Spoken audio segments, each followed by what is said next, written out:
I want to talk to you about peep sight perfection. Your peep sight is so critical to your accuracy because this is your rear sight. So during coaching, a lot of times I tell people, how is your front sight, rear sight alignment?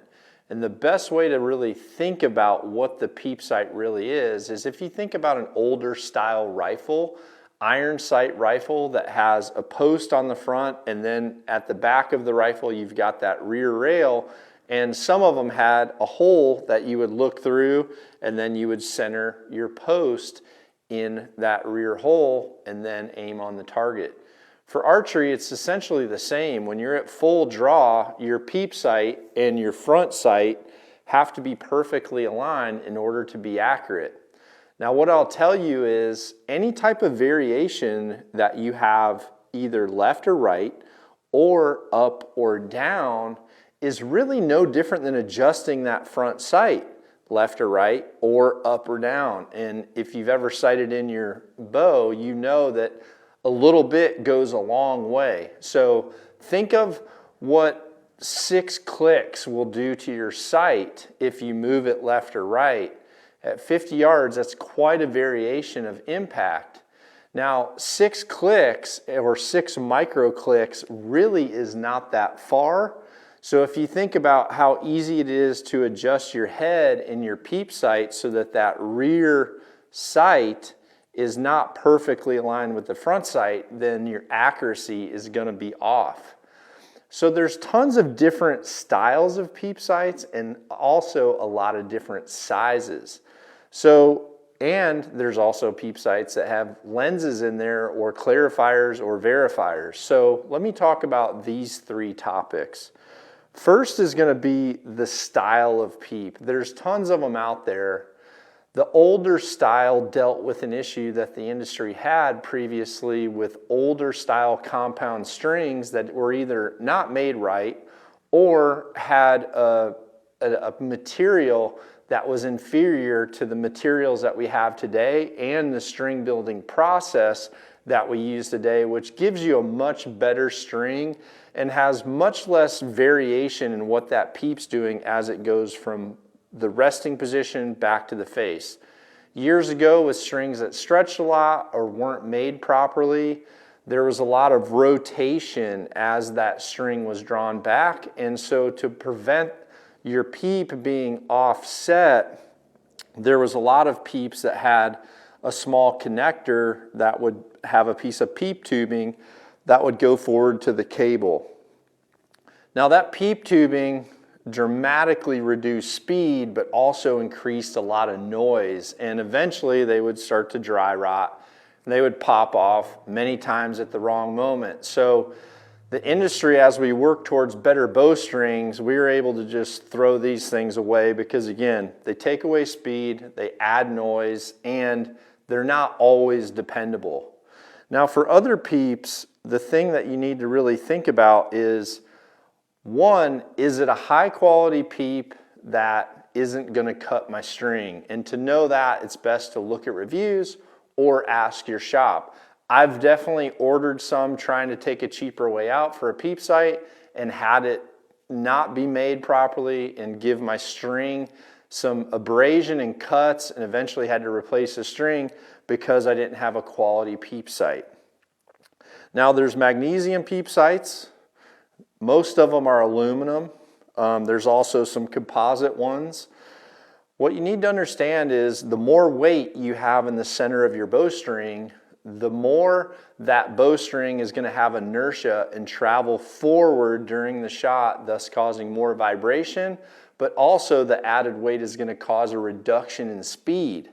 So a lot of the more simple peep sights are more practical. Now I've shot just a regular old true peep for most of my career. I've tried a few other ones, but I keep going back to a regular peep. And the other thing is, when we talk about peep diameter or the size of the hole in the peep, that kind of brings us into a next issue, which I'm asked about a lot, and that's what size peep do I use? I personally use a 3/16 peep. 95% of the time while hunting, I do change to a smaller peep during, once I have a bow set up for tack events, or if I'm doing indoor shooting, and I'll talk to you why I go to a smaller peep pretty soon. Now this size allows me to match my front sight diameter with this hole as I'm looking through it. And that's really what you want. You want to have a perfect eclipse. So whatever peep diameter you have, when it's sitting in front of your eye at full draw, you want to have that black shadow make a perfect halo right on the outside diameter of your front housing. Now, with that in mind, there's a few things that you need to know. Obviously, if you go up to a larger size aperture, it's going to force you to have a little bit bigger peep sight. So my experience is the larger the peep sight, one, the more likely you are to be slightly off center with front sight, rear sight adjustment without really knowing it, because you have two huge circles that you're trying to perfectly align. And sometimes that's tough to do, especially in low light conditions. However, the benefit to a larger peep sight is that you can gather more light through it. So in hunting situations, you really would not want to have a target size peep sight, because you're going to be really restricted on how much light is coming through the peep, and you're going to have a very dark picture through there. Now, the smaller your front aperture, and for our scopes that we have on the Spot Hogg NEs, we have multiple rings so that you can really choose the type of ring that you want to fit your rear peep size perfectly.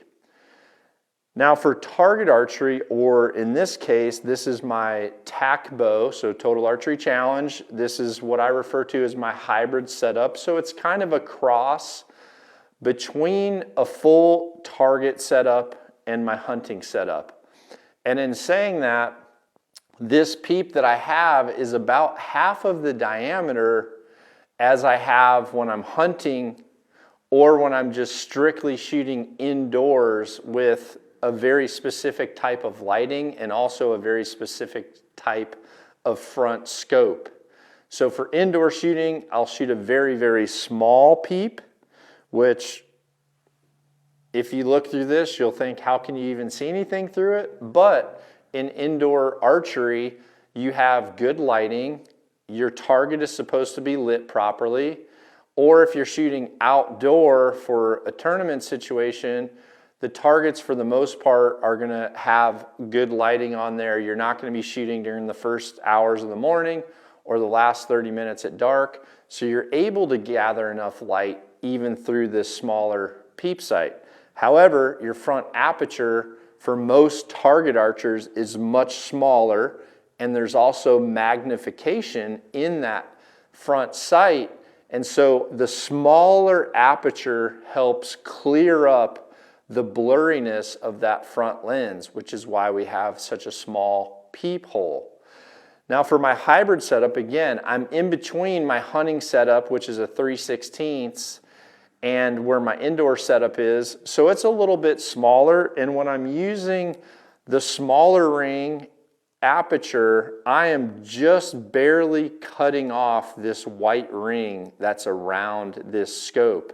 So if I'm perfectly centered, I really don't see any of that white at all. And if I'm off-centered, the white starts to appear while looking through my peep sight, and I know I'm off-center. Now the importance of that is when I'm shooting Total Archery Challenge events, there's a lot of longer shots. And if you want to be more accurate at longer distances, then a smaller peep is going to help you tighten groups, just because it'll force you to center front sight, rear sight better. Now when I'm hunting, that bigger size, I actually have a perfect eclipse around the outside of that white.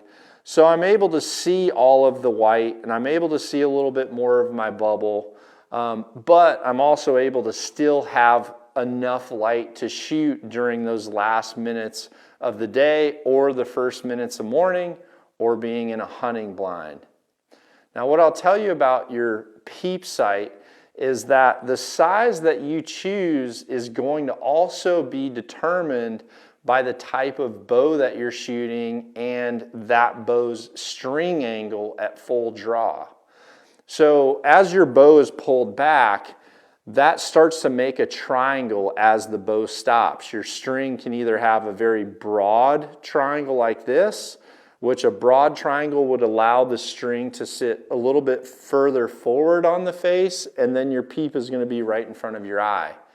If you have a very sharp string angle, where the peep has to be much further forward of your eye, then your peep is actually going to need to be a little bit bigger size in order to match that front scope, simply because it's further from your eye. So I refer to this as eye relief.